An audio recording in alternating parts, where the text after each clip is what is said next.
Hello again, this is the second video for section 5.1, Advanced Geometry, dealing with coordinate proof.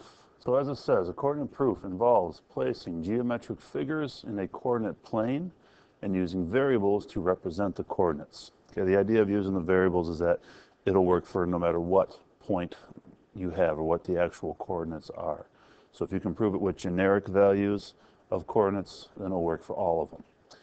Now, placing a geometric figure in a coordinate plane. It's usually very nice to use the origin as one point. It gives you that frame of reference. And it's nice if you can to put some points along one of the axes. As you can see in this picture, point F and point C are on the x-axis. Again, just kind of gives you a frame of reference, makes things a little bit easier, if it can be done. All right, so to do this problem, it says write a coordinate proof of the mid-segment theorem for the mid-segment parallel to OB. So it is just proving the parallel part, is what it says, for the mid-segment parallel to OB. All right, now, to prove this, we don't have to do a two-column proof. There's not a formality to this. We just got to have the information written down. All right, I'm actually going to start with the coordinate of point F. So this is the mid-segment. That means point F is a midpoint. So the distance from O to C, we're going along the x-axis. We went from 0, 0 along the x-axis to point C.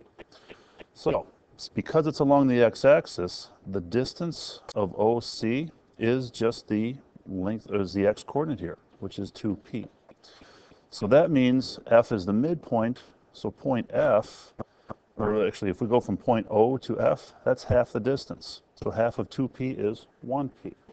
So the coordinate of point F, we're going p units in the x direction and nowhere in the y direction. That's a weird comma, I don't know why it looked like that. But there's the coordinates of point F. Okay, now point E, we'll do that in blue here. Point E is the midpoint of segment CB. So we can just use the midpoint formula. All right, midpoint formula, average of the x's. So 2q plus 2p divided by 2. That gives us the x-coordinate of the midpoint. So midpoint is point E. The average of the y-coordinates, 2r plus 0 divided by 2. All right, there is a common factor of 2 in 2q plus 2p. So if you factor that out and then divide by 2, you've got just q plus p. That's the x-coordinate of the midpoint E. The second coordinate here, we got 2r over 2, which is just r. So there's our coordinate for point E. All right, so back to the question again. It says, write a coordinate proof of the mid-segment theorem for the mid-segment parallel to OB. So we need to show that EF is parallel to OB. To get them to be parallel, they need to have the same slope. So now we're just going to do the slope formula. So for the slope of OB, slope, difference in the y values. So I'm looking at the points O and B, the y value. 2r minus the other y value of 0 over the difference in the x's, which is 2q minus 0. So we got 2r over 2q. The 2's cancel out. We just have r over q. That's the slope of OB. For the slope of EF, we're looking at the coordinates of points E and F, which are above. So the slope of that, difference in the y values, r minus 0 over difference in the y coordinates, q plus p minus the other x coordinate of p. So in the numerator, r minus 0 is r, q plus p minus p is just q. So you'll notice those two slopes are the same, which means OB is parallel to RQ. Oops, hang on, not RQ, I was looking at the slope. Slope of EF. So equal slopes means the lines are parallel. Okay, this is the idea of geometric proof. Now, we'll try to do this one fairly quickly. It says find the coordinates of point B, then prove the given statement. All right. So, what we have here is, I'm looking at points D and E. If we look at those x coordinates, they're both h. That means DE is vertical. If we look at point C, going to point E, the y coordinates are the same. That means that's horizontal. So horizontal and vertical are always perpendicular to each other. Now, if these two triangles are going to be congruent, we got the same thing going on over here. What we're going to do is basically just, this is one line, and if these are going to be perpendicular, this has got to be horizontal. So now, excuse me, finding the coordinates of point B. All right. So, what we have here, point C is at 0K. Point E is at HK. This is a horizontal line. We want a distance of h from an x-coordinate of 0 at point C to point E, which has an x-coordinate of h. So we want a distance of h. Now, we did the same distance here. If you look from the origin to point A, we went in the negative direction h units. So this distance is h. That's what we have here.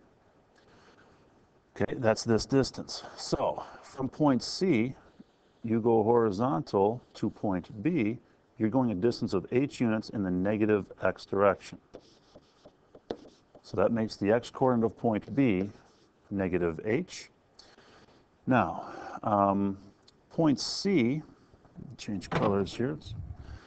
From the origin to point C, we're going up k units because of that y-coordinate at point C. That's what we have here. So from point A, which had a y-coordinate of 0, we're going k units up. There's the coordinates of point B, negative h, k. Now, to prove these triangles are congruent, we kind of already have that information. We're basically just using the distance formula for horizontal and vertical lines. So if you look at it, looking at DE, okay, the y-coordinates, we're going from 1k to 2k. That's a distance of k. All right. If you look at segment DE, it's a length of k.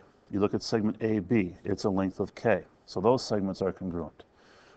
You look at CE, it's a length of h. You look at BC, it was a length of h. There's two pairs of sides congruent and our right angles. So that's side angle side.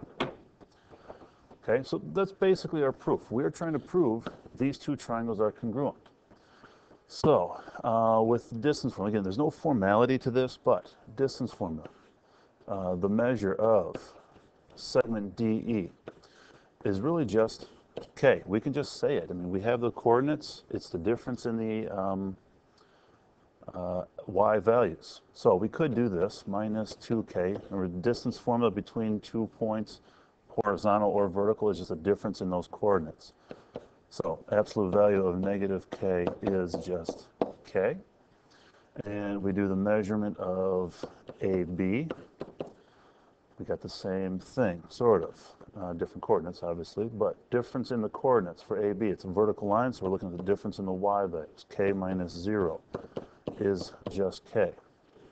So we got AB congruent to DE. We can do the same thing for BC and CE. The length of EC, the measurement of that segment. Distance formula, we are got 0 minus h, which is just h, and the length of BC, difference in the x-coordinates. We went from a negative h to a 0, which is just h. So again, we have EC congruent to BC. And we got horizontal and vertical lines. So right angles, angle B and angle E are congruent. Angle B congruent to angle E. So these two triangles are congruent because of side angle side. Now, I didn't organize this very well, obviously, but we have all the same information that we talked about in the last chapter. One pair of sides congruent, two pair of sides congruent, the pair of angles between them. Okay, we don't need to have specific orders. You need to be able to justify them, but you don't need to write the justifications. But we have everything we need. The two triangles are congruent because of side angle side. This is the idea of a coordinate proof. That's it. Have a good night. See you in class tomorrow.